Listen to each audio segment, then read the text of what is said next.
Delegates, colleagues and invited guests, you are most welcome to TUI's Annual Congress 2021.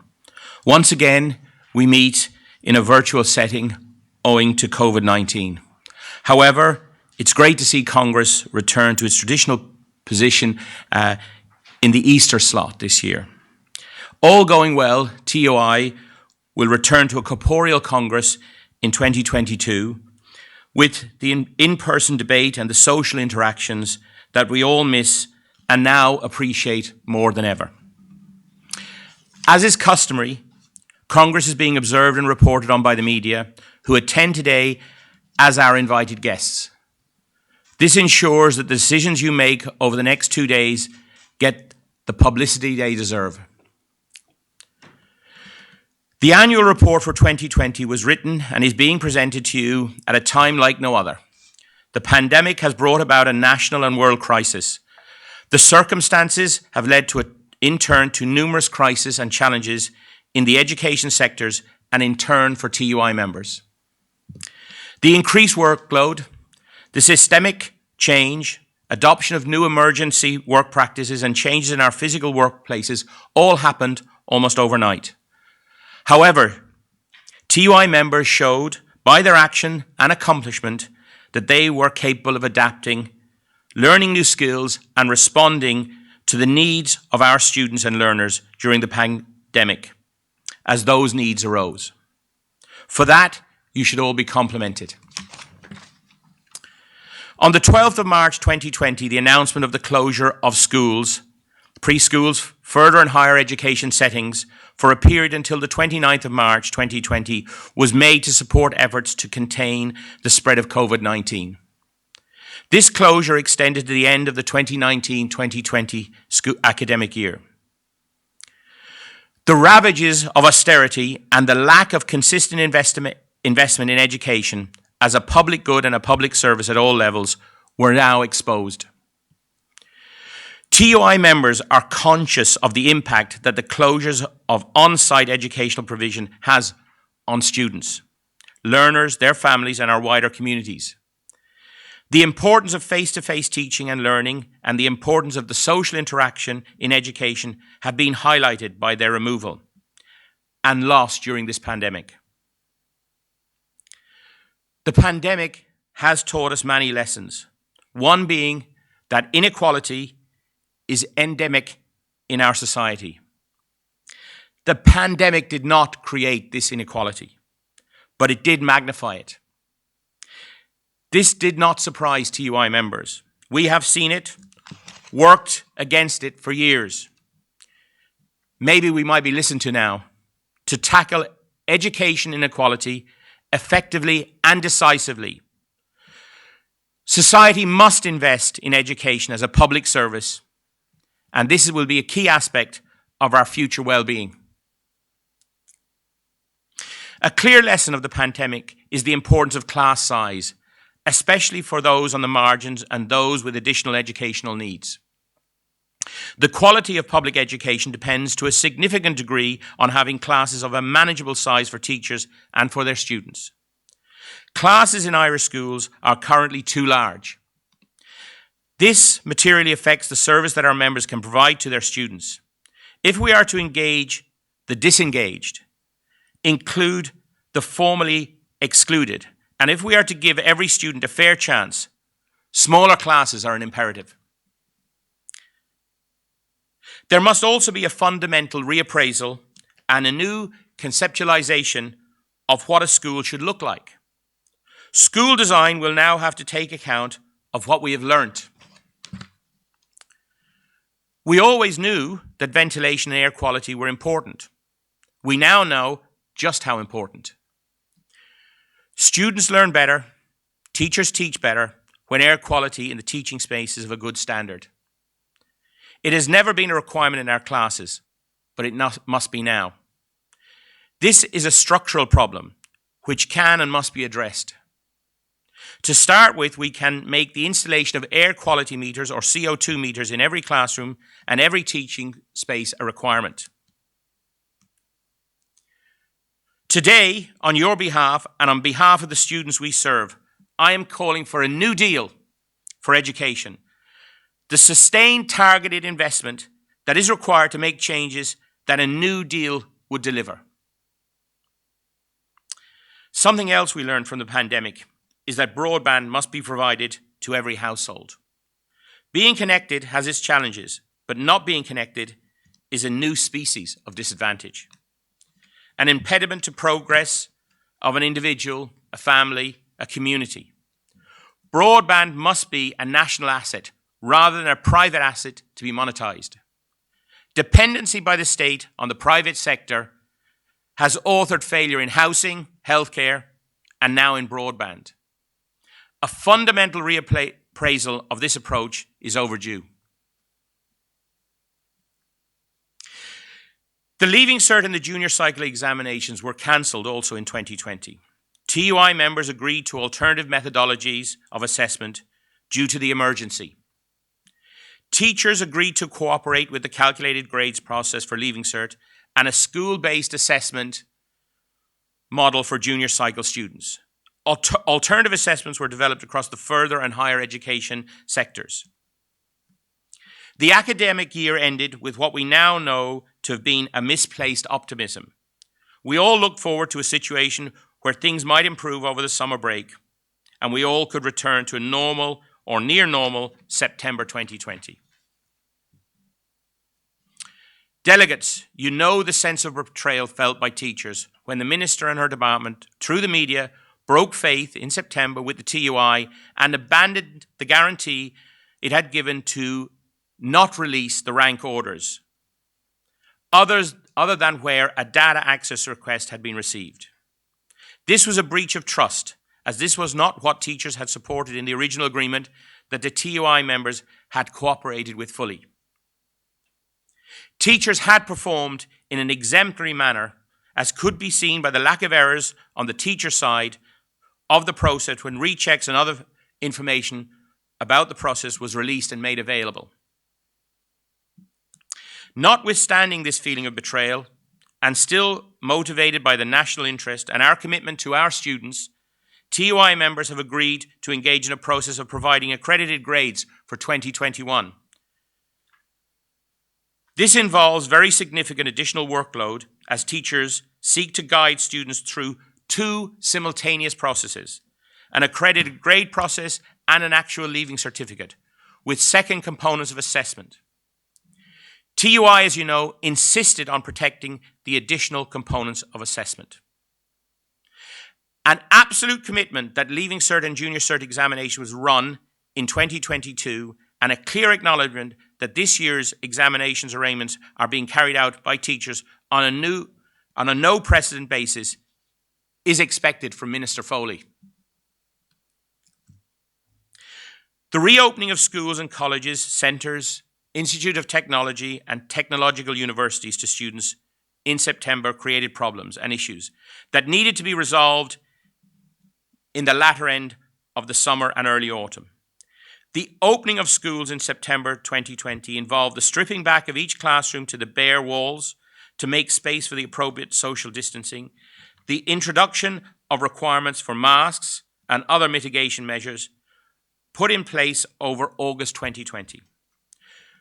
To achieve this, the full cooperation and effort of school communities, principals, deputy principals, post holders, teachers, ancillary staff, all working together so that a school could reopen safely and in a sustainable manner. Similarly, arrangements for partial reopening and the continuation of emergency remote learning were agreed for further and higher education sectors to apply in September. Difficulties were experienced by TUI members. It was teachers, not government, not the department, not the HSE, that opened schools and kept schools opened. When schools could not open, teachers kept the show on the road.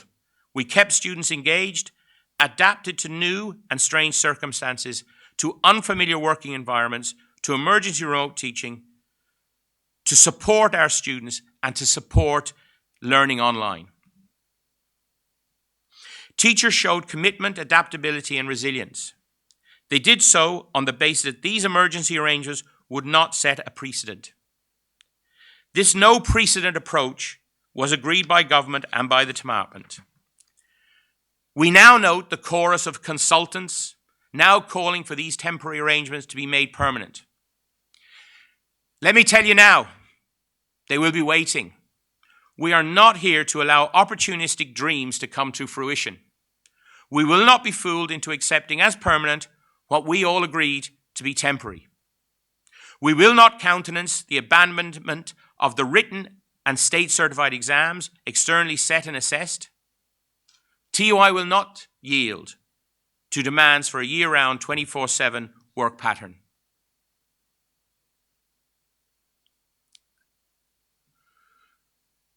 The period between September and Christmas had its problems. In October, the contact tracing became overwhelmed and there was a recall of products in our schools.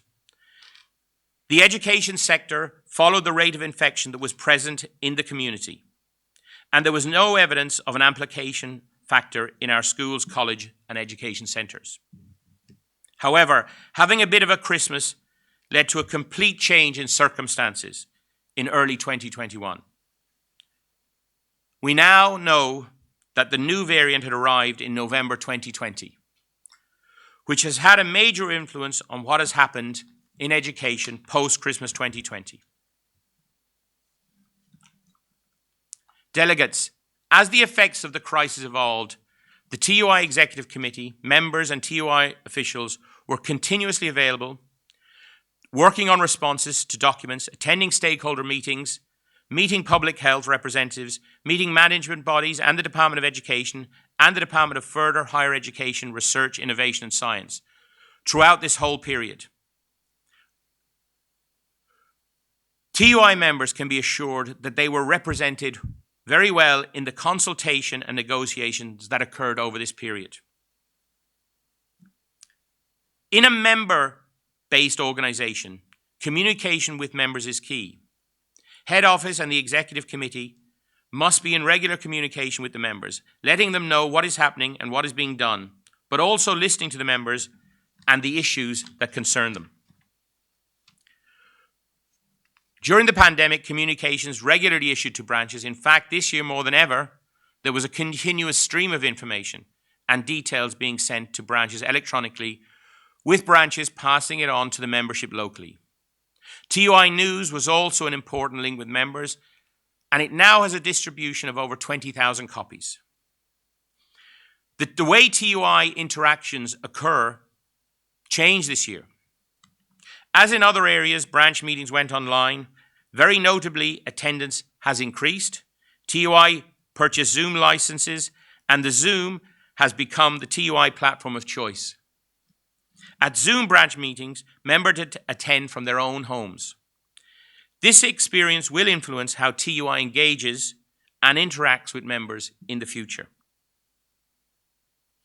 The TUI this year maintained close contact with the Principals and Deputy Principals Association. The TUI Vice President and I met the PDA executive regularly as issues arose and maintained good lines of communications.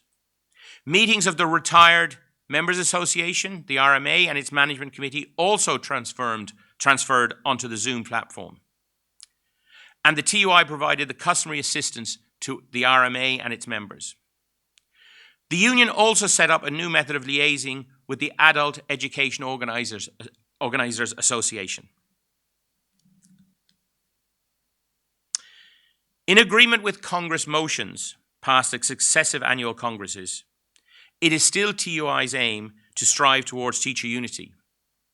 I can report that, as outlined in the annual report, an obstacle is close to being removed with the final resolution of the ASTI dispute. At every opportunity throughout the year and in every relevant forum, the TUI call for the removal of all obstacles to permanent whole-time appointments at any time of year. The union also sought the removal of job share as an objective ground for not awarding a CID. We also deal with the issues of post-responsibility. The Department of Education is in clear breach of the agreement it made with this union in 2016 to restore post-responsibility in our schools.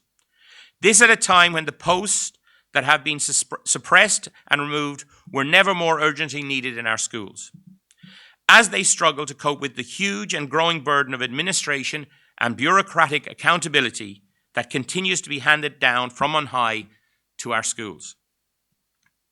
Apart from the administrative and bureaucratic overload that is swamping functions of principals, deputy principals, the suppression of posts of responsibility has created a barren landscape for teachers in terms of career progression. Putting it simply, for most teachers, there is no career progression. This has caused an entirely predictable and justifiable anger and dissatisfaction amongst our members. Despite claims to the contrary, the department cares not at all for the morale of the teaching profession. The refusal to understand the central importance of post responsibility to the effective functioning of a school shows a catastrophic lack of vision and means there is no middle management experience available for people who want to progress to senior management. The TUI's patience in this regard is exhausted. The TUI expects a real and measurable process of restoration of post responsibility to be put in place, one that will operate to a quick timeline.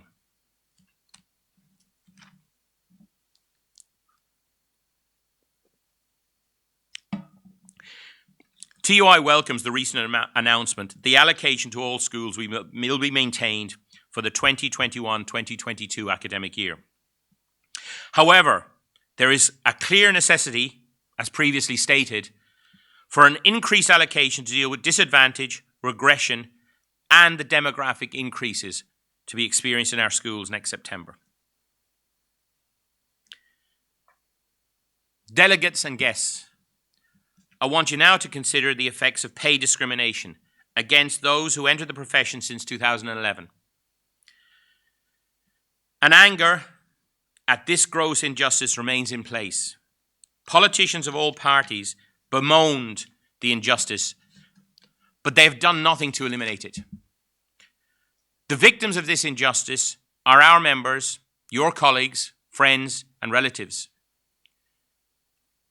These new entrants worry about precarious work, are anxious about bills and loans that must be paid, the extortionate rents that are demanded, and they feel a deep sense of frustration that reasonable and legitimate life decisions can not be taken or must be delayed. These victims are intelligent, highly educated professionals, many of whom logically make the decision not to stay victims. They decide, because they have transferable skills, to leave the profession or leave the country. The scandal of discrimination has created the crisis in teacher supply and retention. There is a clear cause and effect here. There is a clear remedy. End the discrimination and end this crisis. Pay the same professional rate, establish pay equality, and do it because it's the right thing to do. Minister Foley should state unequivocally that the pay equality will be reinstated, but must also say when this will be done.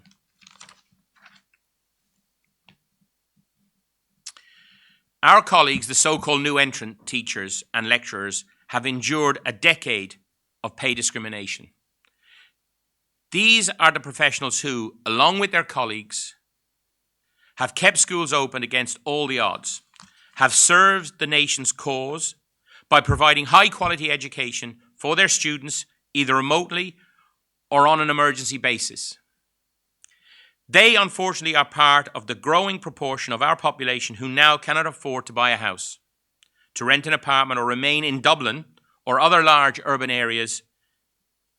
In some cases, they are forced by financial circumstances to give up full-time jobs in our cities because they cannot get by on the lower wage imposed on them by previous governments and now maintained by this government.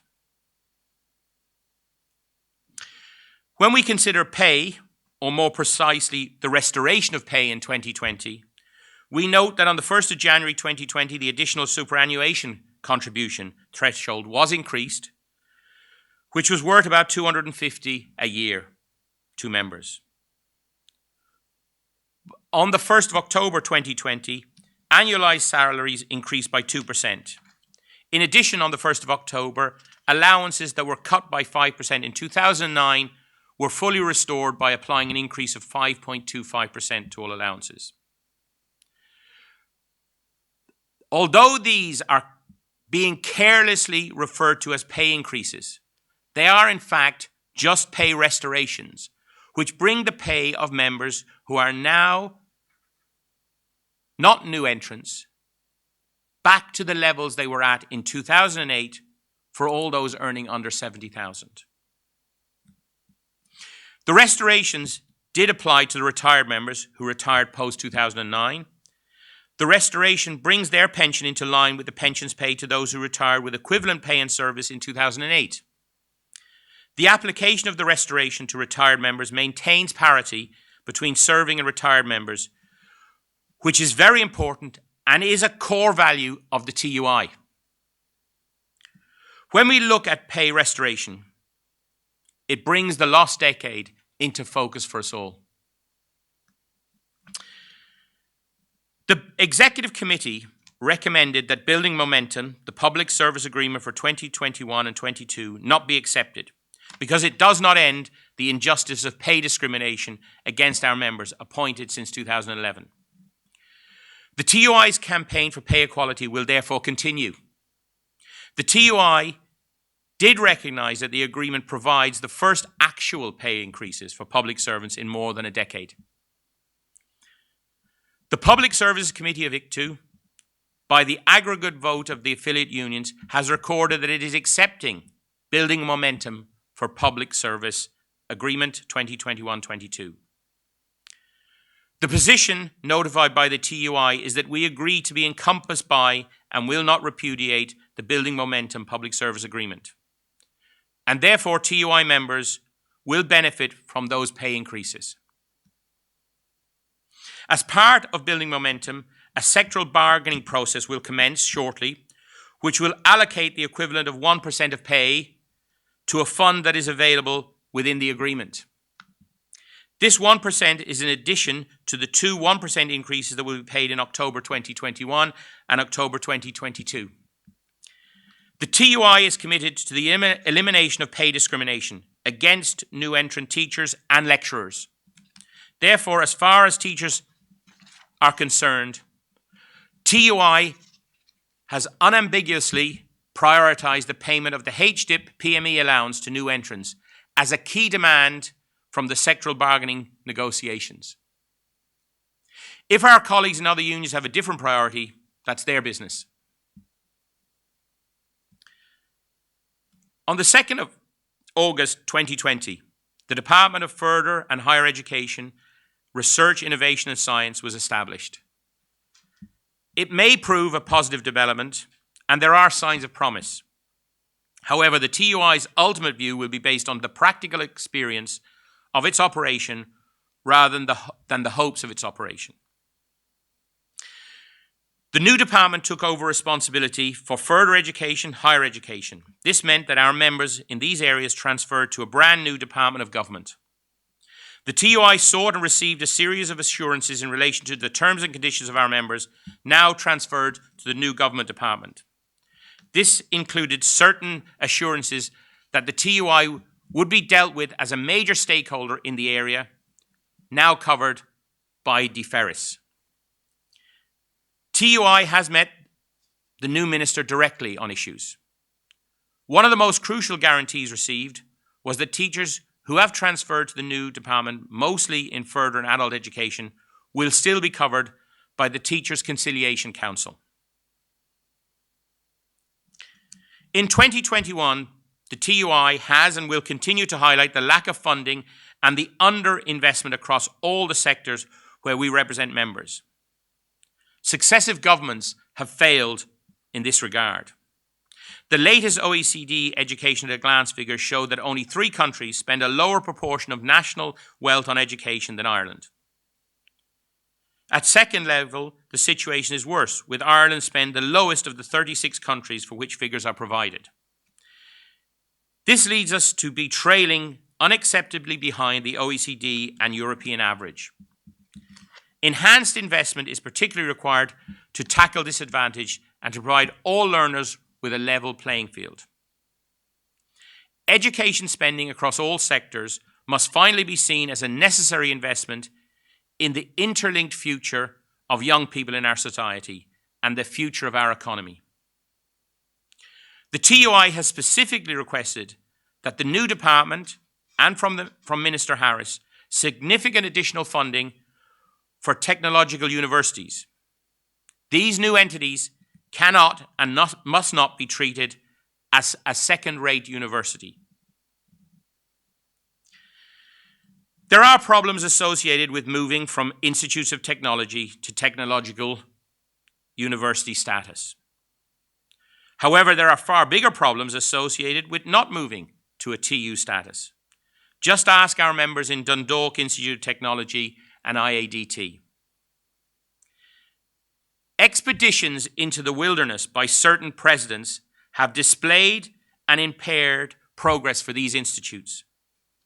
Both DKIT and IADT must be accommodated and assisted by the HEA and the department to become part of technological universities. No president's delusions of grandeur must be allowed to scupper legitimate aspirations or to impede the hopes of an entire region. The TUI will not accept theories about institutional autonomy that seek to dismantle centralized processes for IR bargaining. This is, of course, not to suggest the functioning of the current IR forums is smooth and efficient. It's not. TUI has demanded a review of their operation, both at third level and second level. It is, for example, a disgrace that the department has unilaterally prevented the IOTI-IR forum meeting in an attempt to pressurize the TUI into abandoning its action on online learning. We have learned a lot about emergency remote teaching and learning due to the pandemic. The benefits of face-to-face interaction in all sectors is now known.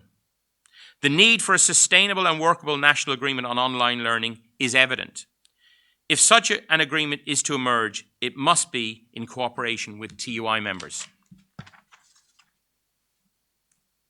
TUI is clear in warning management of both recently formed and soon-to-be formed technological universities not to seek to disregard TUI.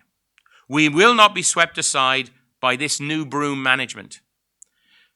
There are agreements that management must respect and implement procedures that have been negotiated and must be applied. There is engagement that must occur if respectful relationships are to be built and maintained between the TU management, the academic staff represented by TUI. If not, TUI will act and act decisively. The third level workload and contact time is unsustainable given increased student numbers and the changes in process. A clear path for advancing the review of lecturing, building on the first module completed by Professor Tom Collins, is needed. The TUI welcomes the recently announced move into the CEO process of apprenticeship applications, but must be and wants to be consulted about the future developments of this plan. The TUI is the only organisation involved across the whole process of apprenticeships, from encouraging it as a pathway in our post-primary schools and other education facilities to providing training in ETBs, IoTs and TUs.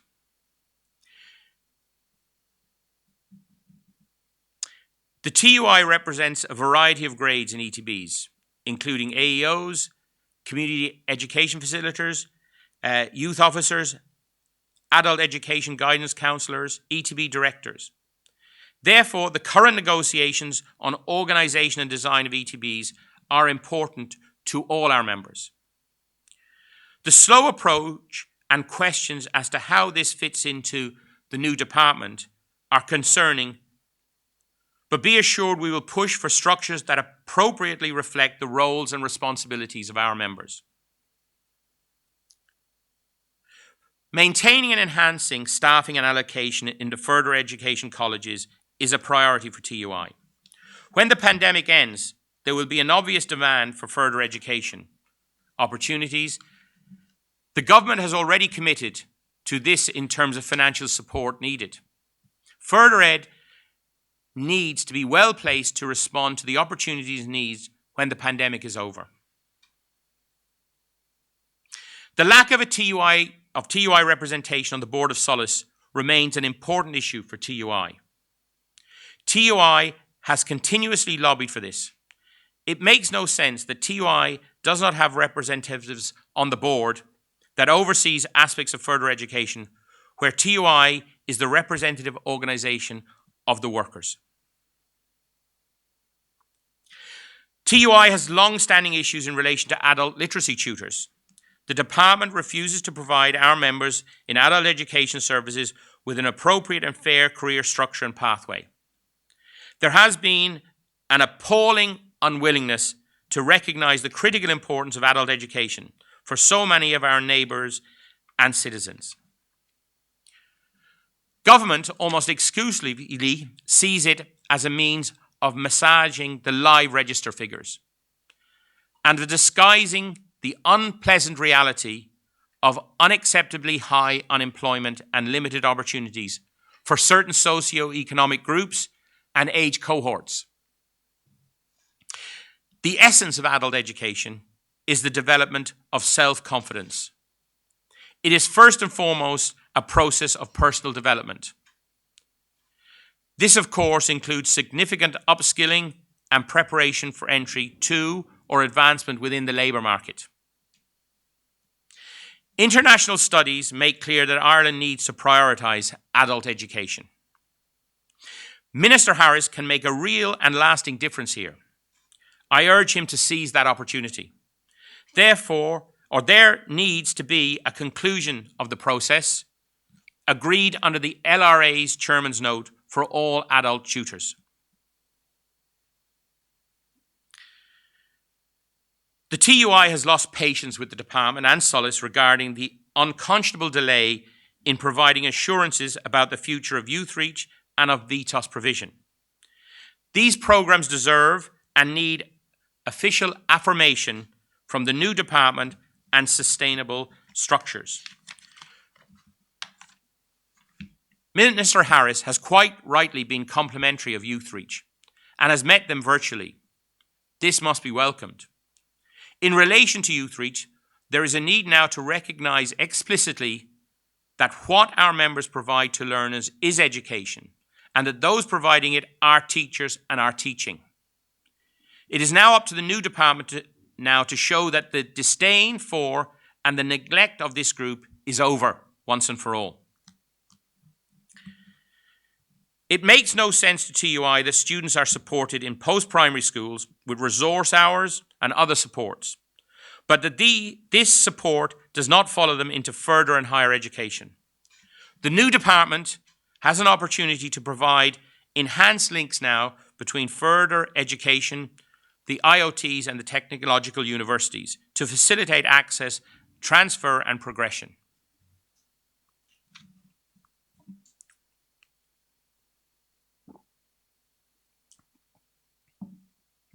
I would like now to take this opportunity to remember our deceased members who've passed away since we last met. I would also like to pass on my sincere sympathy to members who have suffered a premature loss of a loved one due to COVID-19, and to those of you who have not been able to give your loved ones the send-off they truly deserve due to the pandemic. Unfortunately and regrettably, COVID-19 has affected us all in some way or another. To all of you delegates, I salute your work, the work of our colleague teachers and lecturers who have achieved so much in the last year under extremely difficult circumstances.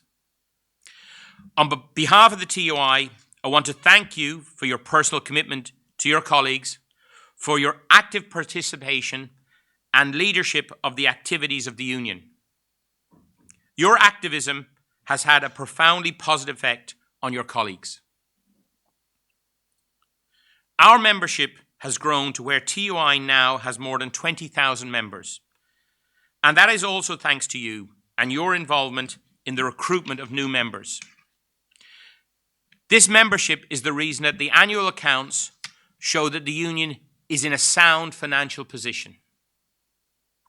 To the Executive Committee members, branch officers and the staff of the TUI, the level of work and commitment in dealing with the issues and difficulties has been consistent and effective throughout 2020. I thank you all for that work and effort. Following a selection and interview process under Rule 68, 3 new head office appointments were made. As set out in the annual report, Patricia Keating was appointed as Administrative Officer, Seamus Lahart and Anne Howard as Assistant General Secretaries. These appointments are to be ratified at this annual Congress. This will be done immediately following my address.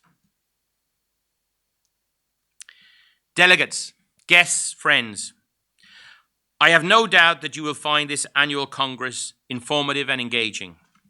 You will make key decisions for members that you represent and will shape policy for the year ahead. I wish you all the best in this important endeavour. It's my privilege to present you with the annual report. Thank you.